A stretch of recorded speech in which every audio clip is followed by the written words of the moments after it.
Hello guys, welcome back to this channel. In today's video, I'm going to show you how you can equip an umbrella in Heartopia game.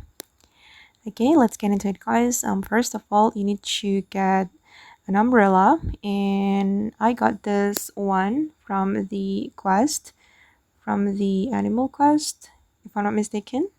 And then if you want to hold your umbrella, you need to go to the dress up menu.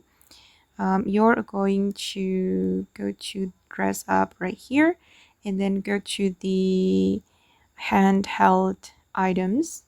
Okay, and then you need to select the umbrella to equip the umbrella like this, and then you're going to click on this icon. Oops. Okay, and then just go back, and if you want to use the umbrella, just click on this icon. Okay, and then you can fold the umbrella.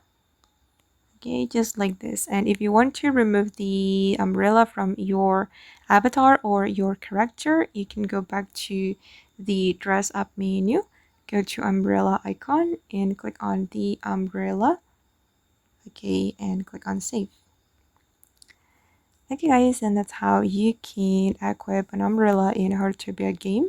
I hope this video will be useful for you. Thank you so much for watching, and bye.